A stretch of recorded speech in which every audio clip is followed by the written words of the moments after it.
Saxon church dating back to the... But they were built 150 years apart, so they were very old sisters, if that happened. It just was the boundary between the two parishes.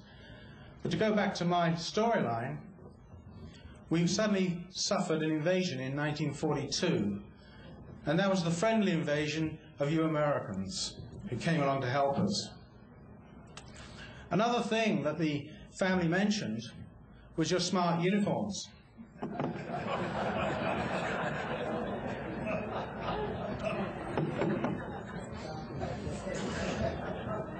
Your working uniforms seem to be anything goes, and were amazing. But then again, your Class A's was something else. Yes, this is Colonel Story on the right, the group's original CO overseas, and an enlisted man. Now, these uniforms are very smart. Your enlisted man's uniforms are as smart as our officers' uniforms in the British forces, a fact that didn't go unnoticed by the English girls.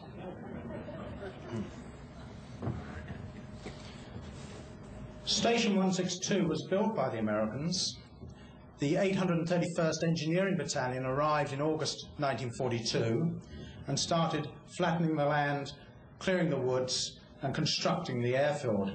My father stood in awe of some of the machinery that was used, ground scrapers that he'd never seen, huge concrete layers. This photograph was taken in March 1943, when you were still training MacDill, and you can see the airfield coming along. My father remembers one conversation he had with one of the engineers. They were bivouacked in tents up in the woods just above the cross runways. And this American said to him, he said, the further up the woods you get, the tougher they get. And I live in the very last tent. In June 1943, the airfield was virtually complete. And on the 24th, a rumour went round that the aircraft would arrive the next day. Everybody expected B-17s. But sure enough, in the afternoon, a formation did arrive over the airfield, but it was the sleek-looking B-26 Marauder. My father was working in a woodyard at Hyonga to the south of the airfield, and he couldn't wait to get up and have a look at the aeroplanes. The first aeroplane he inspected at close quarters was Captain Cadigan's Dunita. He spoke to the crew, looked inside. There was boxes of nylons and gum, to be expected. And ever from that day, he adopted Dunita. The local children adopted an aeroplane, and they would stand at the end of the runways and look for their safe return. And Dunita was Dad's plane. And I grew up longing to see a photograph of Dunita. We had no photographs then. Every book that came out was scanned, but no sign until we started our research. Another aeroplane that took his fancy was Tabasco. I can't think why, but the painting on the tail was very impressive to a 16-year-old of the day. Tabasco went on to fly 166 missions before it was shot down on the 18th of March, 1945. Early in 1944, Dunita disappeared. We never did find out for a long while what happened to her. And shortly thereafter, Dunita II arrived. So obviously the crew was okay, and something must have happened to the aeroplane. We subsequently learned that the original Dunita was transferred to the Pathfinders and flew missions with those. So I researched the Pathfinder Squadron records and discovered that Dunita herself survived the war, as did Dunita II, here seen in a rare colour picture. And that Dunita came back to lead the group on 6 occasions, 4 of which saw both Dunitas in the same formation, which is rather unusual, I think, and both aircraft flew more than 100 missions before the end of the war. But it's not just about aeroplanes, it's about people. My family, my grandmother, used to take in sewing and laundry to supplement their income at that time. A good source of extra income in the country.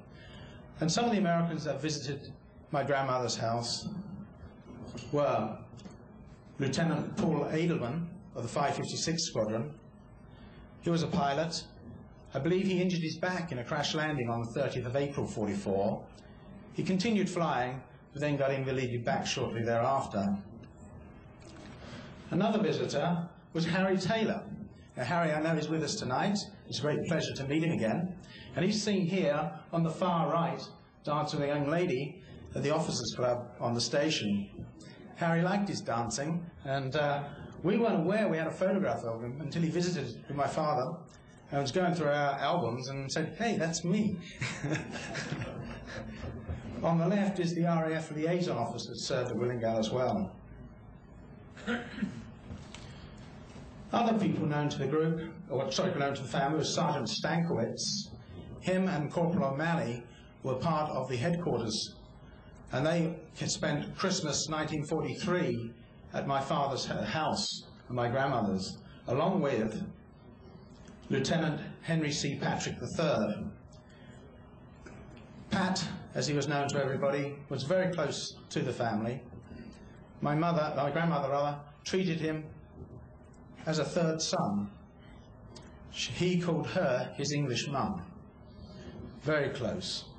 Sadly, Pat was killed in a crash on the 27th of April 1944, quite near where I live now. There was a test hop that went wrong. And he's buried at Madingley near Cambridge in England. And my grandmother and his mother liaised for quite some years after the war.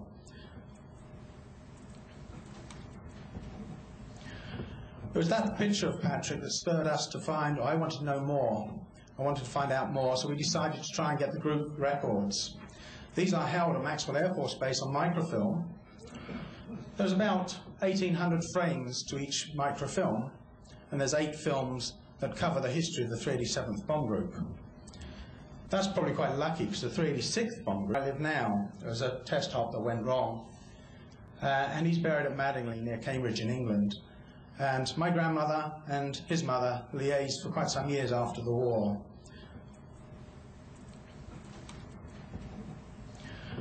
It was that picture of Patrick that spurred us to find, I wanted to know more.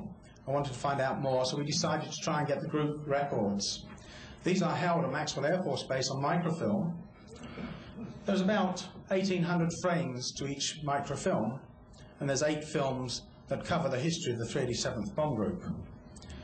That's probably quite lucky, because the 386th Bomb Group has 40 reels, and that will be one heck of a lot of work. The only problem with only having 8 microfilms, whilst it sounds like an awful lot of pages, there's an awful lot of gaps, and a lot of missing points, which we had to try and fill in. That is me. Those clothes were fashionable once. Not necessarily when I was wearing them, but they were fashionable once. I said to Dad one day, I wonder if there's anything we could find of a B-26 Marauder remaining at Willingale. He was very sceptical. We went over and had a search round, and in a deep patch of nettles, I stepped upon this piece of metal, which turned out to be a propeller cuff from a Marauder. Another thing we tried to do is trace all the aircraft nicknames and serial numbers used by the group. And there's one that has eluded us, and it's the second aircraft in line. We know it's called Snake Eyes. My father remembers the aeroplane, and that is the aeroplane we can see the dice on the nose, but we've never been able to trace it. From my own research, I think it's an aircraft of the 559th Squadron that had another name on the opposite side. But this is an appeal. If anyone can give us any information, please let us know. We would love to tie down Snake Eyes. Oh, sorry, I missed myself there. The 2 churches in Willingale, side by side. The nearest one is the Anglo-Saxon church, dating back to the year 800, St. Andrews, which you Americans used during the war. The one to the right is a Norman church. And the reason we have 2 churches is not what folklore would have you believe, and that is that 2 sisters had a row, and that they each had their own church built so they wouldn't have to see each other. But they were built 150 years apart, so they were very old sisters if that happened. It just was the boundary between the 2 parishes. But to go back to my storyline, we suddenly suffered an invasion in 1942.